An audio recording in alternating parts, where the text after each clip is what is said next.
Believe it or not, even in 2024, minorities are still underrepresented in the advertising industry.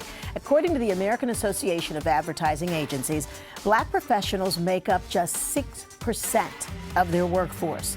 The 14th annual One Club for Creativity's Diversity Conference and Career Fair, Where Are All the Black People?, is designed to retain and increase creatives of color. And here to tell us more is the executive director of the conference and the global head of DEI and strategic partnerships with One Club for Creativity, Adrienne Lucas. That is some title. So nice to meet you. Thanks for having me here. Those numbers surprise me. It's just a field where I would think people of color flourish. And you do see, obviously, more people of color in various advertising these days. Yes. But the folks behind the scenes, not so much. Yeah, it's true. So essentially, creativity is rooted in our culture. However, when it comes to knowing that these careers exist, that's where sort of the disjunct lies. And it's because in our households, anecdotally, and also the research shows, people are being fielded into careers in education, medicine, law. Same thing happened to me, and nothing's wrong with it. But there are also lucrative careers in the creative industry that people just don't know exist for them. So that's what you guys are trying to do with this conference, right? Absolutely. I love the name because it is quite catchy. Where are all the black people? Yes. To the point. So the reason why we said that name, and this is what I like to say, is where are we in commercials? Where are we behind the camera? And where are we in front of the camera? Where are we in C-suite? And when I say that, people are like, I get it. And actually, this conference has roots all the way in the 90s. There was a black creative, and he was at a party. He looked around and noticed he was the only black person in the room, and he just instinctively said, where are all the black people? And there were two clever advertisers, Jimmy Smith and Jeff Goodby, who took that moniker and decided to turn it into a series of panels. And over time, those panels have become this full-blown conference now, where we get 850 people in person. And who's generally coming? Are there people that are already in the industry? And how do you manage to get the word out to people who may be a good fit for the industry? Absolutely. So we have a mix of people who are aspiring creatives as well as people who are already in the industry. And so we reach out to professors, reach out to amazing people like yourself to spread the word, magazines, social media outreach. And the great thing is that this conference is actually free to attend for anybody who's a student or between jobs, and very low cost for people who are going for networking purposes, but they're already gainfully employed. So the whole point is just spreading the word. We go to other conferences. We just want as many people to know about this event and the advertising industry as possible. You talk to a lot of young people these days, and they see social media as the outlet. Do you think that has sort of grabbed some attention about, away from what might otherwise have been a starting point for a career for some folks? No, I think social media is helping. So for instance, I did a post about the conference, hey, looking for a job in advertising, and I started listing all of the 60 companies that were recruiting. We have Delta Airlines, Capital One, lots of agencies, and people gravitated towards that because of social media, and they knew about the conference.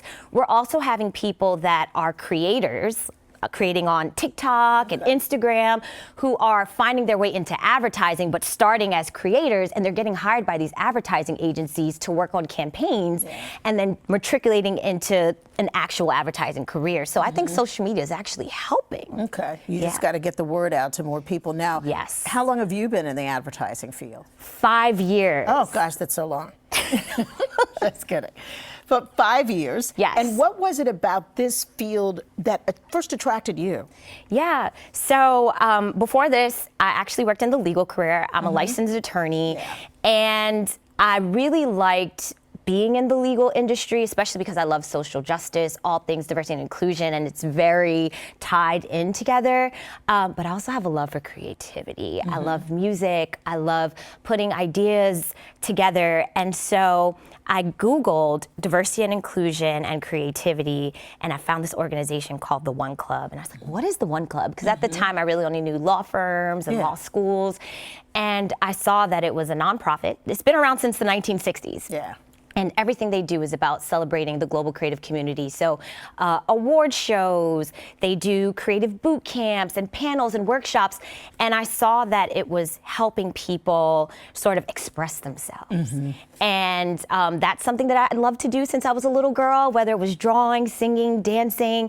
And I felt like myself. And so I gravitated towards this industry because it just makes me so happy. Yeah. And I haven't looked back since. Yeah, it sounds like it's a great fit for you, and the role you play. You're global head of DEI and strategic partnerships. So this conference and job fair sounds like it's like right up your alley.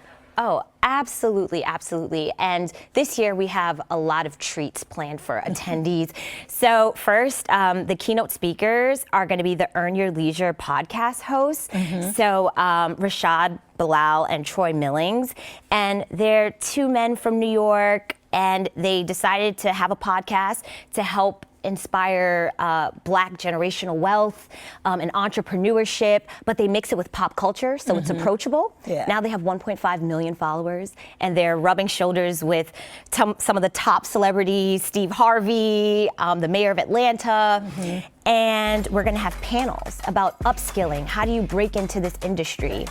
We're gonna have one-on-one portfolio reviews where someone, a seasoned professional, is gonna sit down and look at your work and give you feedback on how you can improve and get a job. We have an all-day wellness session, and we give free breakfast and free lunch, so you have the energy to talk to all these recruiters and land a job. And another great thing is the first day is virtual, right? Yes. And then the second day is the in-person portion. Exactly. We're talking about what WAATBP, where all the Black people.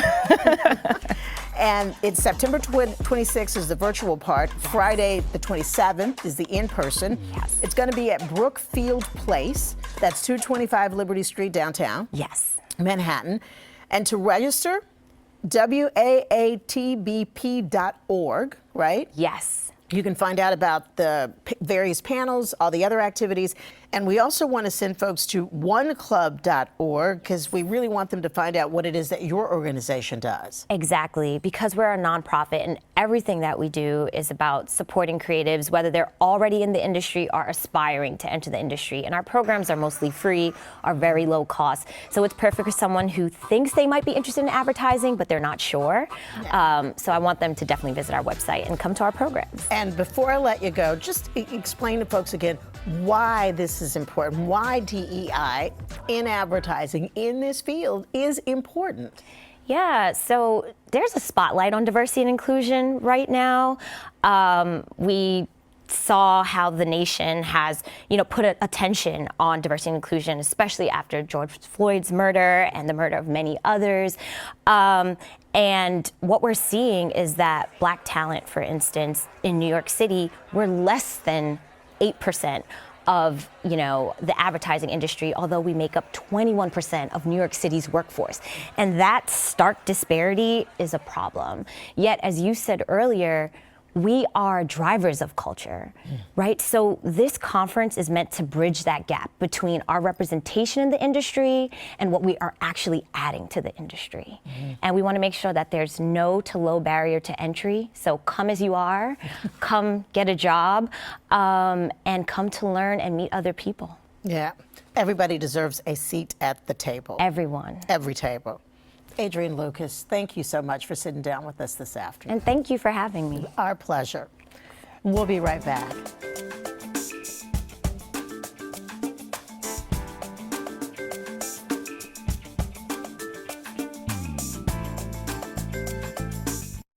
Even though they